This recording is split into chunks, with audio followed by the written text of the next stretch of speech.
was a rumble in the jungle. Once I heard Dad was outside again counting birds, and Mama plugged in a nightlight, and I saw the queen of the world. Mama plugged in Hello and welcome to the Golden Hour Birth Podcast. I am your co-host, Liz. And I'm your other co-host, Natalie. And tonight we have my friend on, Alissa.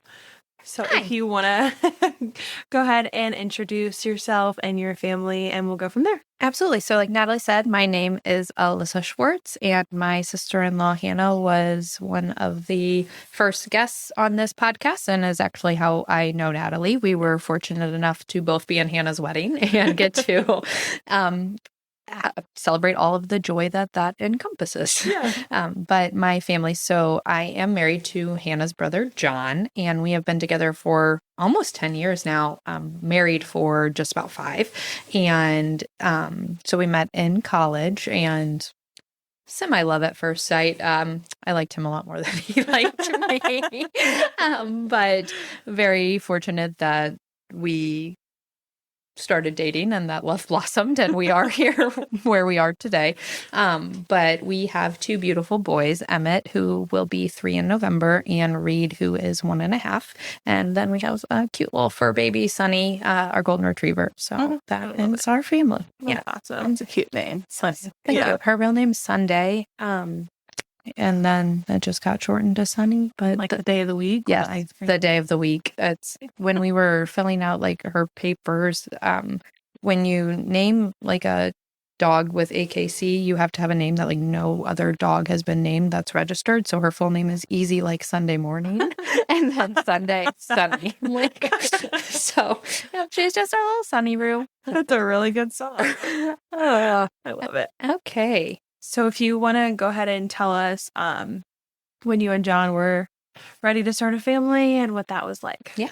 So we are both the oldest of our like set of siblings. So he's the oldest of 3. I'm the oldest of 4. Mhm. And so I would say like not early on in our dating, but when we were started to get serious and talk about marriage and family and all that, we both decided we wanted like 3+ children. And similar to like how we grew up, we have very close relationships with each of our siblings and with each other's siblings.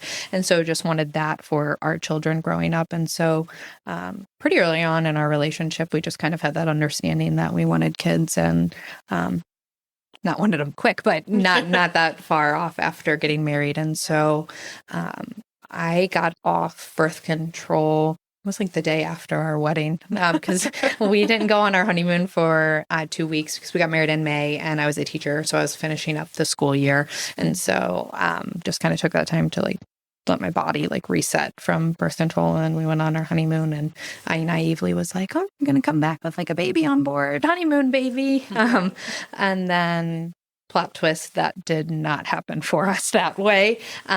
We actually spent say the first like 6 to 7 months of our marriage just like actively trying.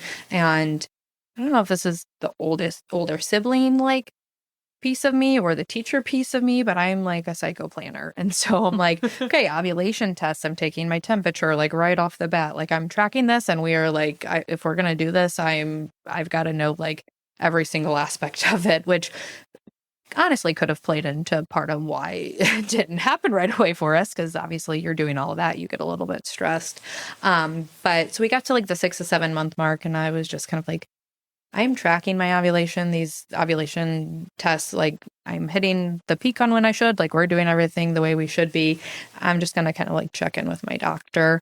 As I always kind of thought that I was going to have a hard time getting pregnant. And I don't know why, like you could have asked me in high school and I would have been like, yeah, I kind of think that like I'm going to struggle having kids. I don't know why. Mhm. I just always thought that just weird, like premonition type thing that just had a weird vibe about it. But my doctor, she's like my therapist, my PCP, my OB, like rolled into one. She's the most amazing human. And so she understands me and my anxieties. And she's like, okay, we'll just like run some like preliminary blood tests. We'll see where your AMH is at. We'll see where your hormones are. And then we'll test John and just we'll go from there, kind of ease some of your thoughts. She was like, it can take up to a year. We don't get concerned until you're at the year mark. I'm like, okay. So we go and we do all the testing, and it turns out we both have infertility. And so I have PCOS, which is a hormone imbalance that can affect your ovulation, amongst a lot of other things. And then I have a thin uterine lining. So my chances of ovulating and then actually ovulating an egg, and then John's infertility comes into play, where he has 2% of the heads of his sperm are normal shaped. And so the likelihood that, number one, I'm going to ovulate, number two, one of his normal headed shaped sperm are going to get there, not very much. And then on top of that, I have a thin uterine lining. So even if we penetrate the egg, the likelihood of it implanting into my uterus is very slim. And so my doctor was like, I'm going to be honest, this is a little bit out of my scope of what I think I can help you with. I'm going to refer you to a reproductive endocrinologist. And then, so we went, I think it was like a week later, because again, me, psycho planner, I'm like, okay, we're getting this figured out, like whatever we've got to do. And we met with the reproductive endocrinologist, and she was like, yeah, if you guys continue trying naturally how you are without the help of anything else, you have about a 1.5% to 2% chance of conceiving naturally. And I'm like, okay, so what does that mean? And she kind of talked it through a little bit more, but IVF was our best option, for the fact that you bypass the whole like ovulation, like you're ovulating and they're collecting the egg. So you bypass my PCOS with that. Then they can sort through the male's sample in John's case, they could find his normal shaped headed sperm so that they could choose which ones to fertilize the eggs with. And then for 3, they could monitor my uterine lining with the use of like progesterone and estrogen to make sure that it could get to the thickness that we wanted it to, because naturally it doesn't. And even going through our IVF cycle, my uterus was still on the thin side, to where they were like, are we going to transfer? Should we not? And ultimately we decided to transfer, and that is what led us to our sweet Emma George. So we were very fortunate that through IVF, even though, or I guess despite my PCOS, I had 36 eggs retrieved.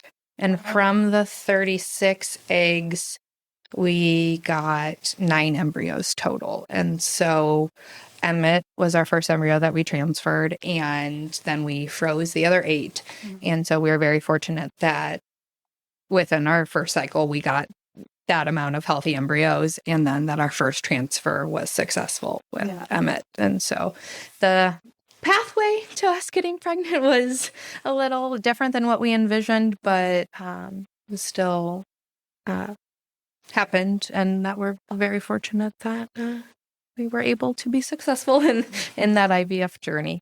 And so that was like Emmett's trying to conceive portion. And then as I was like kind of going through postpartum, I was like, I'm not going to take birth control, because obviously we can't have kids on our own. We only have a 1.5 to 2% chance. So I'm not going to put more hormones in my body if I don't have to. So I'm like, okay, we're good. So I wasn't on birth control or anything. And then it was like 5 months postpartum. So my periods were still kind of like all over the place.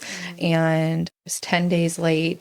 And one of my friends was like, I think you should take a test. I'm like, no, there's no way. Like, my body's just still figuring itself out.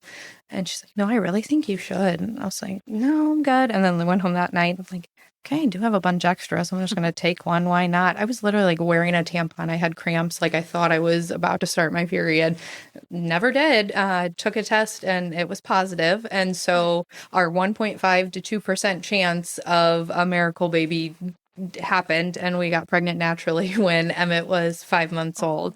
And so our boys are like 15 and a half months apart. Holy cow. Yes. So it's like literal, he was the little like sperm / egg / he bypassed all of those things that like everything truly did need to line up perfectly, and that did for Reed. And so that's how we were blessed with IVF miracle and a natural miracle. Yeah. So, Yeah.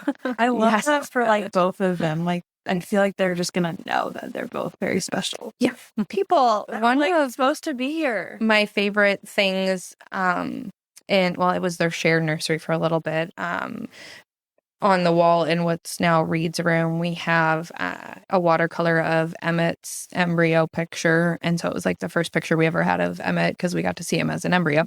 And then we have a watercolor of Reed's first ultrasound picture because that was like his first picture. And then there's like a quote that's like, mighty trees grow from little seeds. And I'm like, they each have their own like unique like origin story. Yeah. So Yeah. that is Awesome. vastly different, yet like each unique and special in their own way. Yeah. Which is very like on brand for their personalities. Like they are so different. And it just makes sense that each is their own different, just as their conception stories were. Yeah. That's so awesome. Yes. When you like found out about the low percentage of, conceiving naturally, like you said that you're like a planner and that kind of thing, but like did it like affect you emotionally? Oh my gosh. So we like I saw my doctor's name flash on my phone and I like immediately like knew it wasn't good news, and I just maybe that's like a negative viewpoint on life, but I was just like, oh, I know, like typically when they call, like it's like no news is good news. And like if you get a phone call, it's not the best. And John actually wasn't home yet, and so she called me and was like talking me through some of it, and I was just kind of like numb almost to a point because it's odd because half of me was devastated because you just found out you can't have children on your own and you're going to need to do the super expensive procedure to have a family, and the thing that I've always wanted to be was a mom. Was a mom. But so half of me was devastated. The other half of me was almost not grateful, but like, oh, okay, there's a reason. Like, okay, there's something to aim towards fixing. Whereas when we were kind of in the limbo of trying and things weren't happening, not knowing, that I think that was harder for me because there wasn't a concrete explanation for it. So I've always said I think an unexplained infertility diagnosis would have been harder for my like planner brain to grasp versus them saying, okay, this, like, there's a reasoning behind it. This is what's wrong. But here are our steps to fix it. So I think knowing that, well, and not necessarily fix, not because it was broken, but here's how we can help. And this is the best, like, course of action for you to have your family. I think that helped a little bit, just knowing that there were options, that it was something that, okay, yes, maybe this isn't going to happen with just like the two of you, but when we talked to our doctor, and I was just kind of like, I'm a numbers type of person. If you could just like be honest, like, yeah, you said we have a 2% chance of having kids on our own, but what's our percent of success? Should we do IUI or should we do IVF? And I think IUI, she said, bumped us up to like a 15% chance.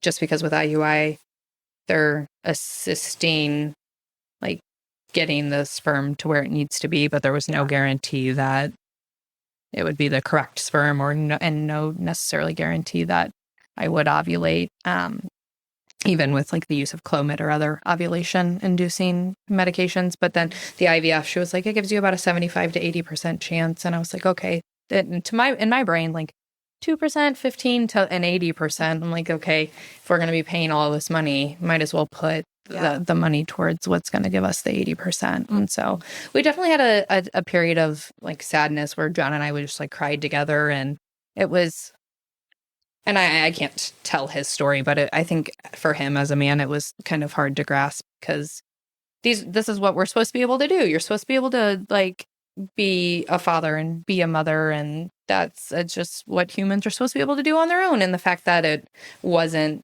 like that, we weren't able to, was just kind of, there was a moment of sadness. But I think as we kind of shifted our mindset into full force into IVF, and that this is what we're going to do, and we're going to be strong through it, and this is just how we're gonna, like, how our family is going to start, kind of made it easier, is that we were in it together rather than like pitting us against each other type of thing. So if anything, it made us stronger and in our marriage and in our relationship. Just was that I would say it would be the most broken we had been together. Just sad and not hopeless, but like not what we thought it would be. And so just knowing that you could only go up from there just helped us become stronger together. Yeah. So I'm very fortunate. He was like my rock throughout it all, helped give me shots, and like was like, is there anything I can do for you? How can I help you? And was just like very steadfast throughout it all. So Yeah. it was awesome. It's amazing that you found a provider or even had a provider for so long that would do these tests for you. Oh, yeah. So early. Yes, because and part of me was also like, had I had a doctor that was like, no, you're young, like you have to wait until the year mark, it would have been just more wasted time for us because there wasn't anything happening. And I do get that society can make it seem like a pregnancy just happens like that. Like on Mean Girls, you're gonna have sex, you're gonna get pregnant, and that's it. But there is also the side of it that those tests are so easy to do. It's a blood test and a semen analysis. So if there are couples that are a few months in and that would just like to have the test done just for peace of mind, I don't think it's very invasive. And so I get the like waiting until the year mark, but I also get that there are these tests, whether it's covered by insurance or not, it was not crazy expensive, that if that's going to help identify people that could be struggling further on, why waste the time? But that's just my viewpoint of it. So, Yeah. I feel like as pregnant people or mothers, we have to advocate for ourselves so much, but all the infertility journeys that we've heard, like they've had to advocate even more. There are so many hoops to jump through, and I am very fortunate. Dr. Renee Stein, she's my girl. She is awesome. She knows me, and she knew that I was going to be consistently worried about it until we figured out if there was a reason on why it wasn't happening, or if I really did just need to like calm down and like let it be. But in our case, there was a reason why it wasn't happening, and it just would have been prolonged had we not done those initial tests. So, yeah. And every negative test, it's just so disappointing. Every month, you're just like hoping and praying and like holding a test up to the light, like, oh, do I see a second line? And then it's just each month that passes, it just adds on the worry and the sadness, and it's a lot to go through. And especially, we were some of the first like out of our group of friends to like start trying to have a baby, so I didn't really feel like I necessarily had anybody that I could like talk to or be like, hey, I know they're also going through this. And so it was kind of isolating, and I think that's a big part of why I was very open about our IVF journey, and I'm an open book. Anybody could ask me any question. I'm like, yeah, this is what medication I was on. This was what my cervical fluid was like all of the, I'm like a hugely open book about all things fertility, baby, motherhood. And it's just because it's not talked about enough. And had I had someone to talk about it when I was going through it, it maybe wouldn't have felt so like, not that it was shameful by any means, but not a lot of people necessarily talked about it. But I think our generation is one that it's becoming more talked about. And I could name like 6 or 7 other people that I know that have had to do IVF. And so I think just more people are bringing awareness to it, and that that's just another way to get your family. Yeah. Yeah. I mean, I remember asking questions even like 2 years ago when like my interest was continuously like growing into like motherhood and fertility, and like knowing that you guys had Emmett through IVF. I remember asking you questions. You know, you are an open book, like you said. So it was really nice to get that understanding. But yeah, I don't know. There's so much that you went through that I wouldn't have known about. Yeah, it's a whole process, just from like the initial like appointments to like the hormones and like the egg retrievals. It's like in my brain chunks of like IVF. So it's like, yeah, shots and retrieval process, and then like the transfer and preparation process and monitoring for all of that. And there's just so much that goes into it. But while it is a tough thing to go through, I think the end goal helps you kind of put it into perspective. Like my whole time was like, I'm doing this like for our family, I'm doing this for our future children. And that made it easier to kind of grin and bear it per se. But I mean, I went from being someone whose mother had to like hold their hand while they got a flu shot to being able to give myself like intramuscular progesterone shots. Like I was petrified of needles. And then I was just kind of like, you know what, you've got to do this, and you gotta figure it out. And I did. So some perseverance. Yeah. Yeah. So how was pregnancy? Oh my God, I hated being pregnant. Like you would think after going through all the infertility and you're like, yes, finally pregnant. No. Oh my, I think that anybody who says they enjoy pregnancy, and I apologize if it's either one of you, like they're lying. There's like, it's weird now to like look back on, because there are moments where I get like nostalgic for pregnancy. Like I'll get a random gas bubble and it feels like a kick, and I'm like, oh, like it's not a baby. I kind of miss that. But when I am pregnant, I am one of those people that I gain 60 pounds no matter what I do. So one of my pregnancies, I did not work out at all, did not eat healthy, ate whatever I want, gained 60 pounds. So the next time I was like, okay, I'm going to be fit. I'm going to eat healthy. I'm going to work out this whole pregnancy. I'm going to eat my healthy foods. Still gained 60 pounds. So it's like, yes. So I gain all of the weight. I have the worst heartburn. I have heartburn naturally. Like I can't have red sauce or onions. I get heartburn. So when I'm pregnant, I have to literally sleep propped up because I was like having acid like come through my nose. That's how bad my heartburn was. And then I have to be on prescription nausea meds. For my first pregnancy, the whole pregnancy I was on it. My second pregnancy, I finally got to wean off about third trimester. So I was on prescription nausea meds the whole time. When I was pregnant with Emmett, I got a DVT blood clot from my pelvis to my knee. So that was, it was terrifying. And that, feel it or see it? So I woke up one morning and my left leg was like a Frankenstein leg. It was purple and like 3 times the size. And my mom's in healthcare, so I FaceTime her and I'm like, she's like, you have a blood clot. I'm like, so do I need to get a sub today or what? Like, what do I need to do? She's like, yeah, you need to go to the hospital. I'm like, okay. Wow. Yes. And so, yeah, pregnancy is not glorious or blissful for me, but I would do it all again in a heartbeat to get my sweet boys. But I was not the blissful pregnant person in the least bit.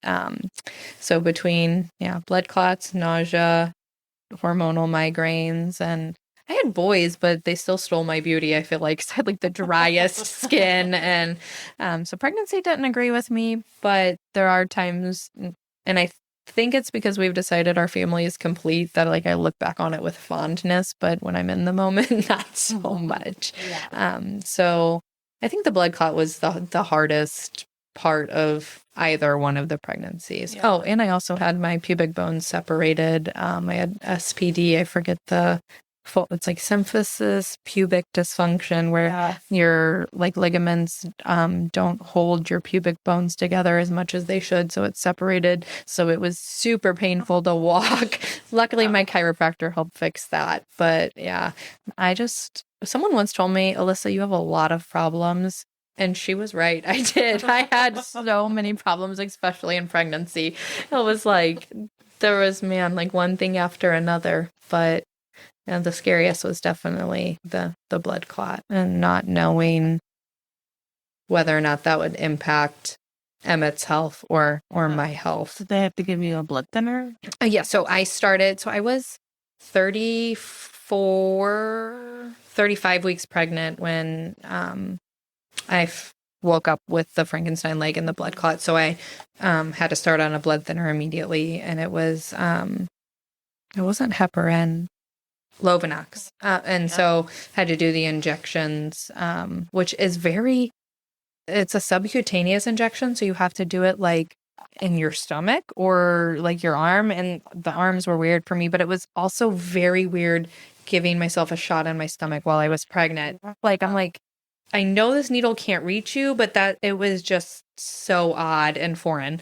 So I had to be on blood thinners the last part of pregnancy, and then they stopped me right before my C-section. So Emmett was also breech. And so since he was breech and I had the blood clot, we didn't want to attempt to turn him. So yes, we're scheduled a C-section. I will never forget. They called me and gave me my C-section date. His due date was November 28th. So in my brain, I was like, he's going to be a Sagittarius. Like the whole time I'm pregnant, I'm a weird like zodiac person. But I'm like, I'm having a Sagittarius baby. Like, this is great. Like, Sagittarius are sweet. Like, we'll vibe together. And then they call me and schedule my C-section, and they schedule it for November 21st, which is like the last day of Scorpio. And I am just bawling at the kitchen table. John comes home and he's like, is everything okay with the baby? What's wrong? Are you okay? I'm like, he's gonna be a Scorpio. He's like, I can't right now. And I'm like, it was a very real like fear for hormonal Alissa, because I was just so emotional about my plans for birth. I had always said, I don't care how he comes as long as he gets here like healthy, but throwing the blood clot into the mix, not knowing whether or not he even like through a C-section, if he would be okay, if I would be okay, like that fear of that unknown, and just throw it all on top of he's not going to be a Sagittarius. It was just too much for me to handle. But were you like, can we change that? Yeah, so my doctor was like, I mean, we can, but I only do C-sections on Thursdays. So like, if you want it to be me, then we're going to have to go with that date. And in the grand scheme of things, it would have been that date anyways, because I woke up at like 3 a.m. on November 21st and my water broke. So I went into labor on that date anyways. So we were scheduled for a C-section. We were supposed to go in around 11 o'clock in the morning, and I woke up at 3. And you know, you guys know, like third trimester, there's a lot of fluids everywhere. Like you're wearing a panty liner most of the time anyways. And so I woke up in the middle of the night and I thought I just had like normal discharge. So I just changed my underwear. I'm like, okay, I'm going to go pee, whatever. Fell back asleep, woke up, and like my second pair of underwear were soaked. I'm like, oh, that's weird. So I put on another pair. And then after like the third pair, I'm like, maybe my water's like leaking or my water's breaking. So I wake John up. I'm like, hey, I'm in labor. He's like, what? And like freaked out, like rushed to the hospital because we didn't know with my blood clot, like what a labor would entail. And so, everything just kind of pivoted to earlier in the day. We were very lucky my doctor was coming in that time anyways. And so, called my mom and his parents, and everybody kind of like came up to the hospital and like, okay, pre-COVID. Yes, right. Very odd that like all of those people could be there. But my mom works at Mercy, so she kind of knew a lot of the people on the floor and stuff, and she was working anyway, so she just kind of like came up in between things. So they kind of fast forwarded or like sped up what would have been, I guess, a normal C-section preparation so we could get that in. But because I had the blood clot and because of where it was on my pelvis and how Emmett was sitting, they were very afraid that when they took him out that the blood clot could move to either like my heart or lungs. And so no one was allowed in my OR. So my husband had to miss Emmett's birth. And I felt like the worst. I'm like, me and my blood clot are the reason why you can't see your son be born.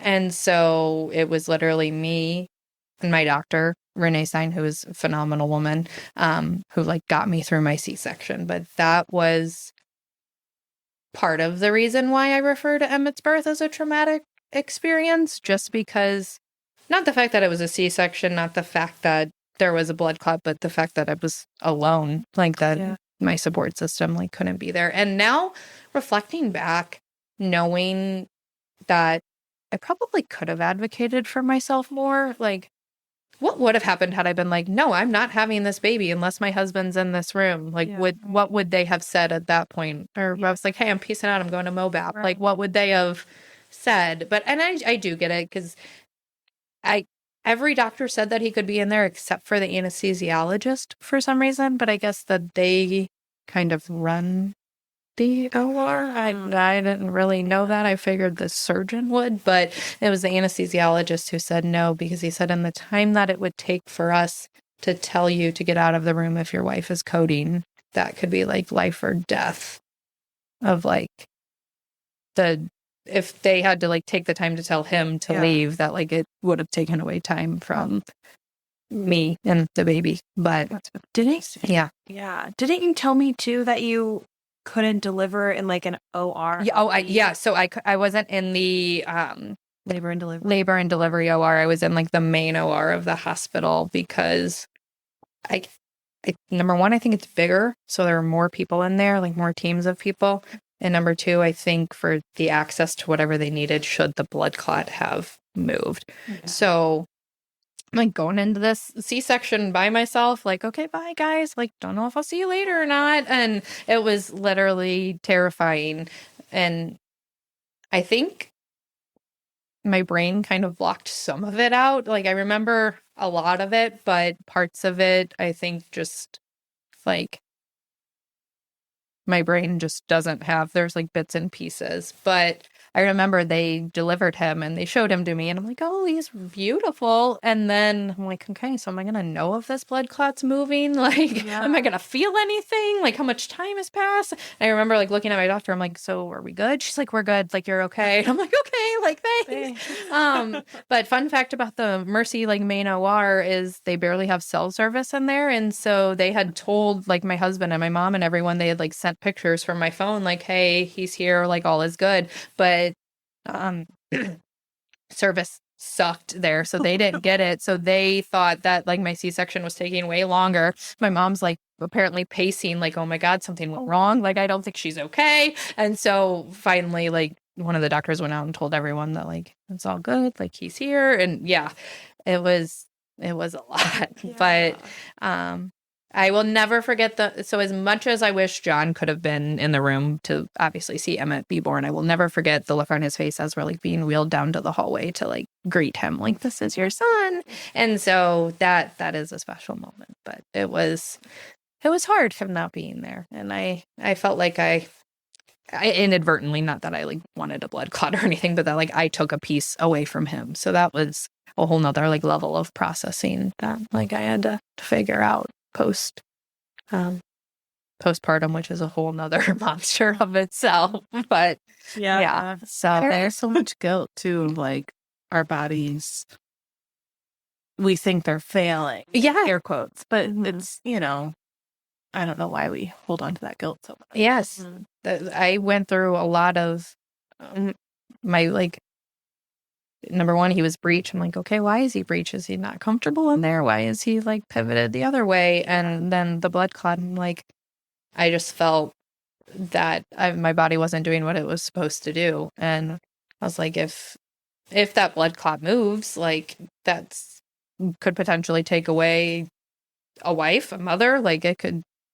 And it was just insane to think about that. Like our bodies can, not that they work against us by any means, but like you're supposed to be supporting and nurturing this pregnancy. And then no, my body's just over here making deep vein thrombosis. Like, so, but we moved past it. My left leg still swells a little bit sometimes, but we're good. Yeah. So, and then in my second pregnancy, I had to be on blood thinners the entire time. I actually had more needles from my pregnancy with Reed and just the blood thinners than I did IVF and the blood thinners from Emmett's pregnancy combined, because it was 8 weeks when I found out, from 8 weeks all the way through, like, it was 32 weeks of shots that I had to do daily with Reed.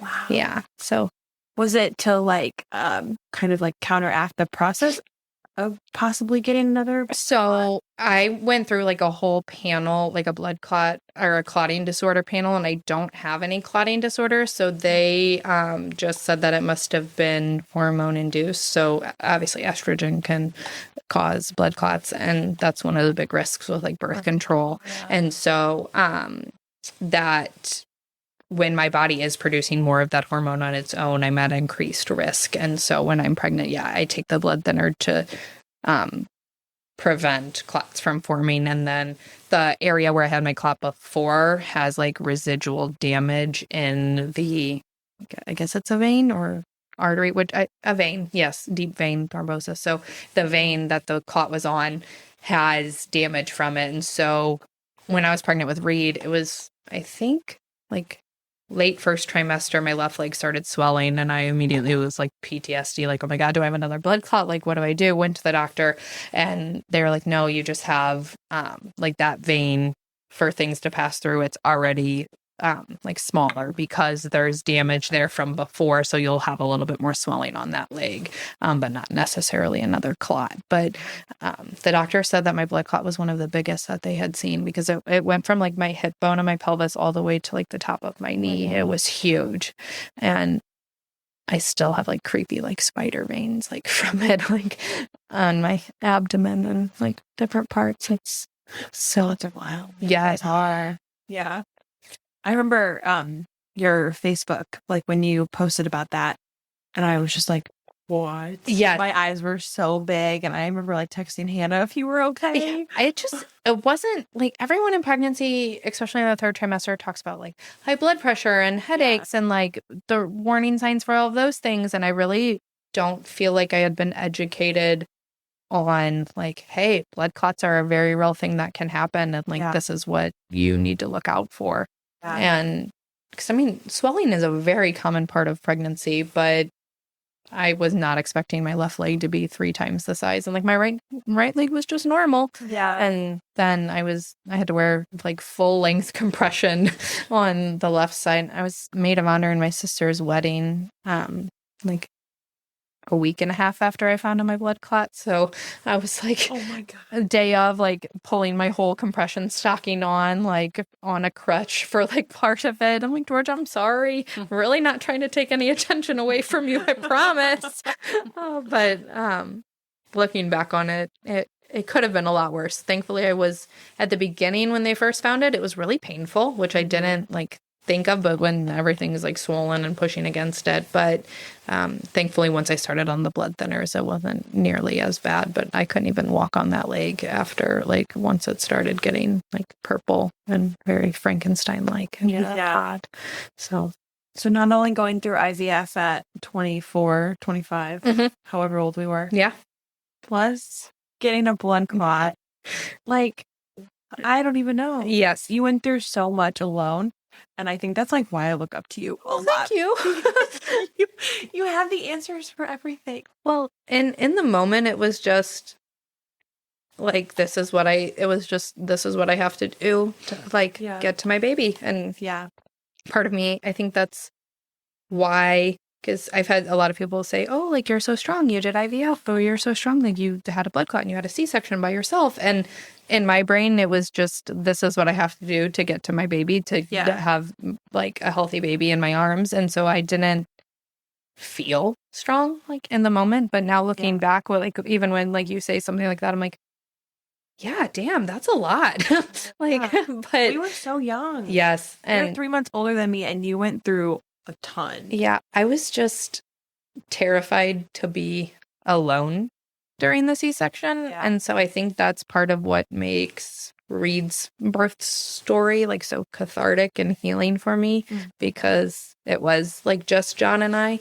Yeah. And so that's, I think, what, I can imagine. Yeah. So, but after I had Emmett, it was like none of that even mattered, like blood clot, C-section by itself. It was just like, okay, he's here, and this is what I did all of that for. And so, but I do think the blood clot played a bigger part in postpartum.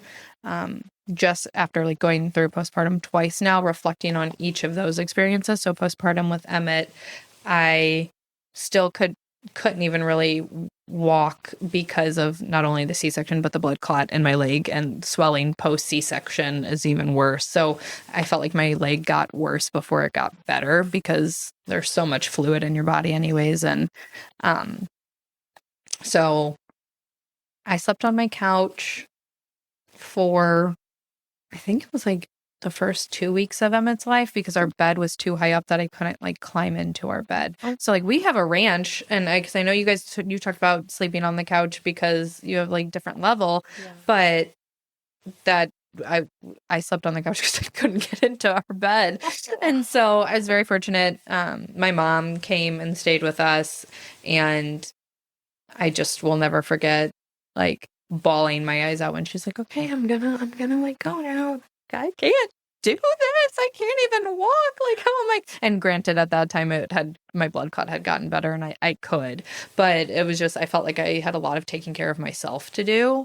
And then to have to take care of a baby on top of it, it was just a lot. And I naturally have high anxiety, as we heard during my trying to conceive time, but postpartum hit me like a ton of bricks. And I think a big factor into that was if I set my mind to something, I'm going to do it. And so in my mind, I was like, I'm going to breastfeed, and I'm going to breastfeed until he's a year old, and I'm going to be amazing at it. Like after my C-section, like he didn't even get cleaned off. He was immediately like placed on my chest because I'm like, we're doing skin to skin immediately. I'm still getting that golden hour experience. Like I had the clear drape. I like was able to see everything because I was like, even if I'm having a C-section, I'm still going to have a bond with my baby. Yeah. And in the back of my head, majority of that was like, I'm going to have this bond so that we can breastfeed and everything's going to like go off without a hitch. And then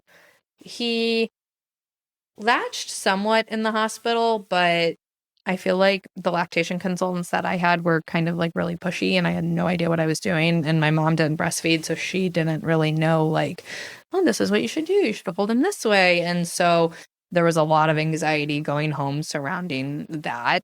And then we found out, I think it was right around 2 weeks old, Emmett had a lip tie and a tongue tie.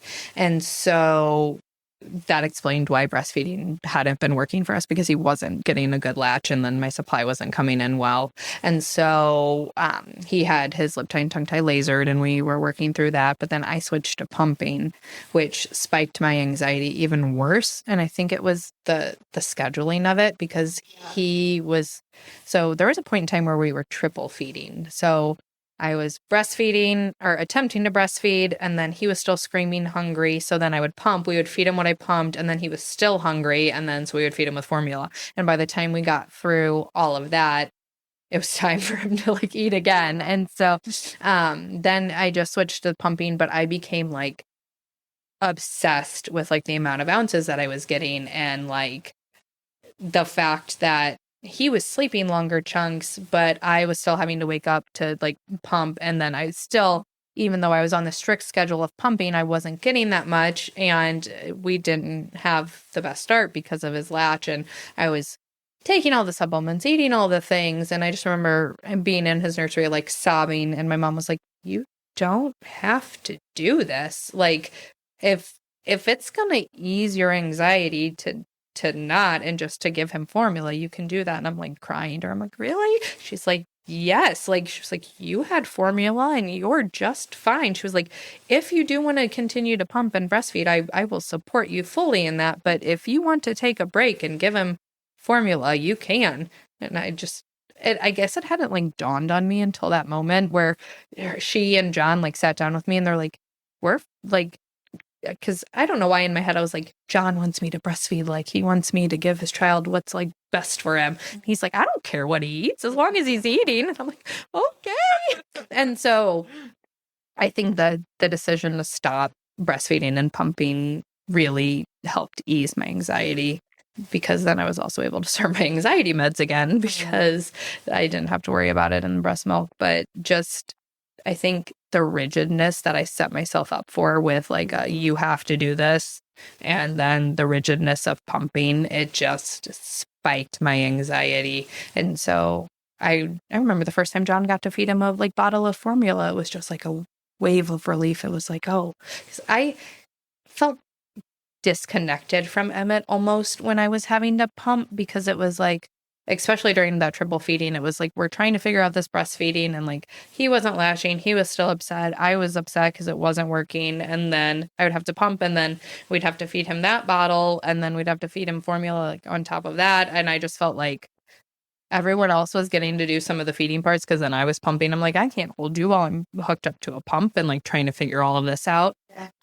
And I almost felt more disconnected with him. I'm like, this is not the breastfeeding that everybody talks about loving. This is not the like bond that people talk about. And so I remember when I got to feed him his first formula bottle, just like getting to snuggle him close and like feeling calm about it. And I'm like, okay, this is peaceful for me. So this is what's going to work for us. And so really just that pivotal moment of like, you're his mom. You can decide what's going to work best for you, and kind of coming to the realization of that. It's like, as a new mom, you're getting all of these pieces of advice thrown at you from like different directions. And it's, if it works for you, great. If it doesn't, okay, that's fine too. It's whatever works. And as long as within safety measures, like if anyone was putting their child in danger, I'd be like, no, sorry. But, if it works for you, great, then that's what works for you. And you're figuring out this whole new human being. You're figuring out yourself as a whole new human being, because moms are a whole new person as well. And so I think taking the advice from people with kind of like a grain of salt, like, yes, I'll try that. And if it works, great. But if it doesn't, it's okay to try and like do other things. Mm-hmm. And I think that was a big realization for me postpartum, is that it's okay if certain things don't go the way that you like thought they were going to. Yeah, that is so very true. Yeah. You guys were like on the same thing like 90 later. Like, exactly.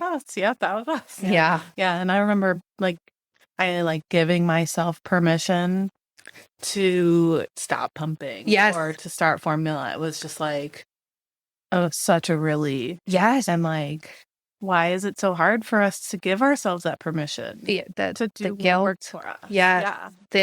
And I don't know if it's society or what we've been kind of told that like mom should do. Like, breast is best. And yes, I get that, but also a healthy mom is what's best for a baby. And so it's truly whatever works for you. If breastfeeding and pumping come naturally to you and you have a good supply and that's what you can give your baby, then that's phenomenal. Mm-hmm. But if it's not working, or even if you don't want to, that is a valid enough reason as well. Like, I remember like when he had his lip tie and tongue tie, I'm like, oh, well, that's why it's not working. Okay, yes, like this is what I can say for like why this breastfeeding is not working. And it really shouldn't like have to be that way. It's just, even if you don't want to, you don't have to. Yeah. That kind of thing. And so I remember being like, we're taking a break.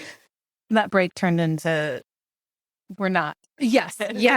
Like, yeah. Even with Reed, we just started with formula like right off the bat, because he also had a lip tie and tongue tie, because they are genetic apparently, and I did not know that. And I think I had a lip tie and tongue tie that I've kind of been like, I can't do the fun like Spanish rolling your R's thing, and like, but so just right off the bat with him, I was like, I told all of the nurses, I was like, we're not breastfeeding. I would not like lactation to like come in here, and that's just my choice. And they were all phenomenal about it. I was so worried that like I was going to get judged, or people were going to be like, no, I should just try. And everybody at Mercy was phenomenal. They were like, what kind of formula do you want? We'll bring it in, and like making sure it was restocked, and they were awesome. And I think with Reed, just knowing that that was the decision we had made to start off, like that was what his journey was going to be. And I just didn't even feel the pressure to try and to like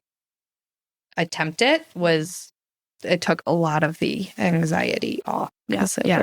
Just that whole level of like guilt wasn't even there. It was just, okay, I know that this is what works for me as a mom, and this is what worked for my babies. And he actually had a lactose sensitivity. He had to be on a like lactose-free formula. Like, I wouldn't have been able to go dairy-free, so like that wouldn't have worked in the grand scheme of things. But I can only imagine. I mean, I've had friends who completely eliminated different things out of their diet, and it just that's a whole nother level of stress and anxiety that would have been in my life, and it would not have worked. And especially Reed being a second child while trying to chase around a 15-month-old, I just don't think like anything but formula would have worked for us in that situation. And so I'm very fortunate that we did not have the formula shortage when I had my babies, because I know that now that is a whole nother added level of stress if you do choose to formula feed. But I think it's getting somewhat better, but I'm not. And I know they're importing more and more, and then the FDA is approving more. Like smaller company. Yes, and I saw some of the some of like the European brands and stuff like that had been getting more easily available here. Yeah, I follow the Formula Mom. On Instagram, and she's always like, "Okay, let's see what's at Target today." Yeah, That's so wild. I think we stopped it like right before everything kind of started to happen, and I just remember being like, "Whew."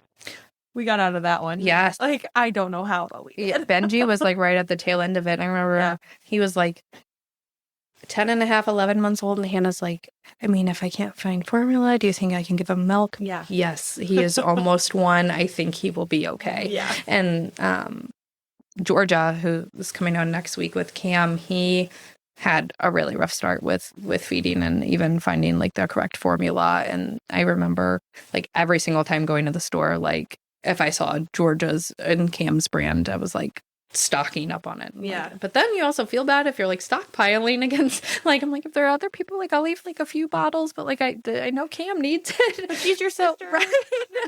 Yes. And so hopefully that won't be an issue going forward. And then the supply chain, all of that is getting figured out. Cause that's just a whole other dynamic of, and I won't go into it too much, but just the whole breast is best thing. Like, see, that's why. Like, you can just naturally get from milk. And it's like, well, okay. No, not everybody can. But thanks. Yeah. And I was gonna kind of like speak onto this, like you, like the bond that you get from breastfeeding. It's like you just said it perfectly. Like you were able to cuddle him when you were formula feeding him, and like that's the bond that grew. Yes, 100%. I was calmer, and he wasn't. Like babies can pick up on your anxiety so easily, and they can. That was probably a huge factor of why, along with his latch not working, like I was anxious about it, and he wasn't comfortable. I wasn't comfortable, and it was a whole thing. But I feel like there are so many people that judge women for breastfeeding in public, but I feel like I also got judgment from like giving him a bottle. The amount of people that like gave me dirty looks if I would like mix his formula in public, like I'm like, nobody is happy with anything. It's like, if I whipped my boob out right now, you wouldn't be happy. If I whip a bottle out, you're not happy. Like, would you like to feed him? Like, it's just, everybody has an opinion on motherhood, and it's crazy. It's like when you're pregnant, you hear it, and then when you're a new mom, you hear it. Like, when will the opinions stop? Do they ever stop? From random strangers. That's not even like people in my life. It would be like random people who feel like they need to voice their opinion. So I remember like taking Wes out to this restaurant when he was like 3 weeks old, and like my aunt was in town and whatever. So my aunt comes up to me and she's like, how are you going to feed him? I'm like, I'm going to breastfeed him. Like, cause that's what we were doing. Yeah. I'm like, I'm going to breastfeed him. And she's like, well, how are you going to do it? I'm like, what do you mean? How am I going to do it? I'm like, she's like, well, what will happen if somebody says something? I'll say, fuck off. Right. Exactly. Like, and she's like, cool. So will I. I love it. But at the end of the day, there are no, like, your opinion is not welcome. I did not ask for it. I need a shirt on that. I need a shirt that says, like, your opinion is not welcome. Because really everything, though. I mean, you still get it. Like, yes. Yeah. Oh, when are you going to turn the car seat around? And I'm like, yes. None of your business. Yeah. I get a lot of,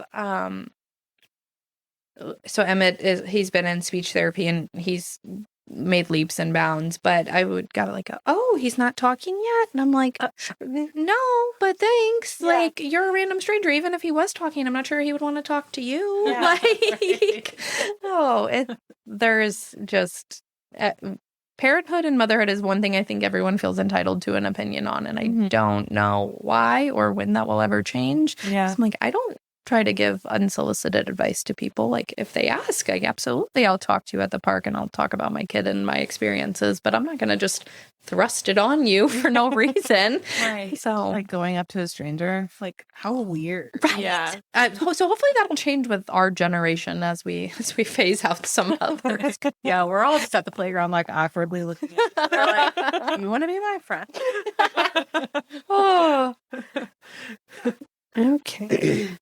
So, And I think social media adds like another layer to it, because then like not only are you getting things from the outside, you're also putting things into the inside, and then you're like, fuck, like I should be doing this and I should be doing oh that. my gosh. That's how I felt. I need to get off of it, but I also will. Yeah, no, but it's the comparison. Comparison truly is the like thief of joy. Yeah. And I remember talking with Georgia when she was postpartum, and she was like, there was someone who had a baby around like the same time that she did, and she was like, look at them, like they're doing so great. So I literally went to my Facebook and I pulled up what I had posted when I was postpartum, and I said, okay, Georgia, here's what I posted. Like, you think I look great, right? And she's like, yeah, like you did fine. And then I pulled up a photo that I took of me crying as I was rocking Emmett, that like I literally was a hot freaking mess. And I was like, this was my reality. I was like, just what everyone was posting online is not their reality. I was like, I was guilty of it. Like, and maybe that's why you think that I was winging this whole motherhood thing, is because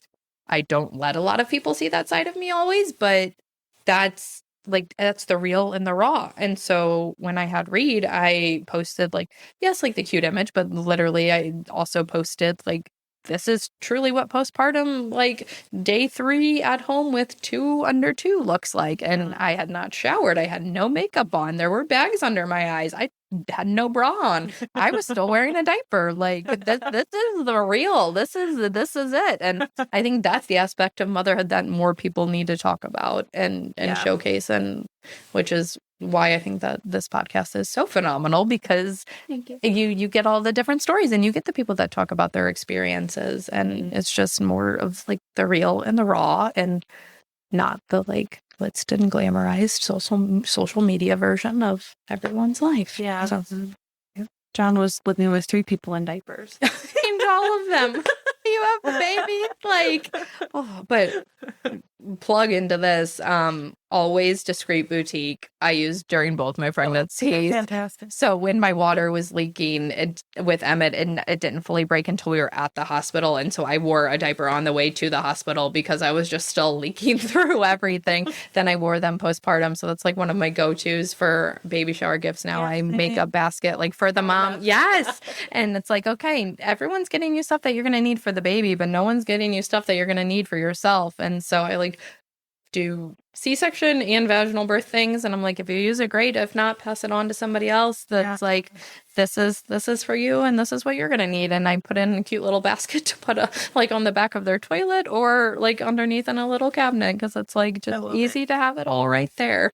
What's a Discreet Boutique? So it's like adult diapers, but it's like they're made with like more of like a discreet like underwear like feel, so they're not as like, you don't feel like, I mean, it still feels like an adult diaper, but it was more comfortable for me than like the massive pads with like the mesh underwear. So I brought those. I loved those, and for my second pregnancy I would use those and then just change out the pad inside so I could get more wear. Yes, yep, I did that too. Until that got, if it got, dirty. Yeah, it was like an extra layer. And then I had those like the Padsicle like ice packs, and so I'm like, okay, I can put that in there and feel like even if it melts a little bit, like it's good. The diaper's gonna catch it.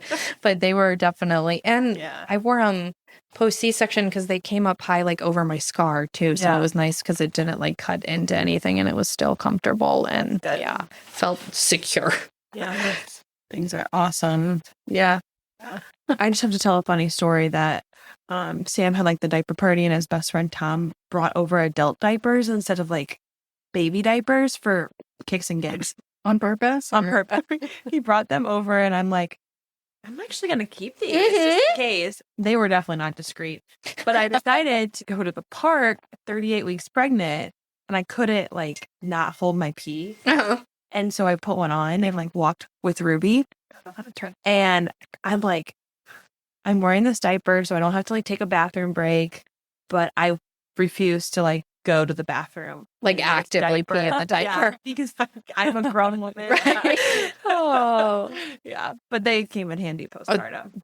I was fully prepared to use them postpartum. And then when my water was leaking and I didn't know what to do, John was like, get the diaper. And I'm like, okay. And so it's genius. Yes. Yeah, leaking all over the house. Oh, yes. And I didn't realize that like people talk about a water leak, but I didn't think like, to me, a leak seems like just like a little bit, but no, it was a steady leak. And then when they put us in a room for me to get like changed into the gown and everything, I like bent over and then my water broke all over the floor. Oh. And of course, John's like, I think we need a wet floor sign over here. I'm like, oh my God, that was not the time for jokes. But yeah, both my boys put me into labor at 39 weeks exactly.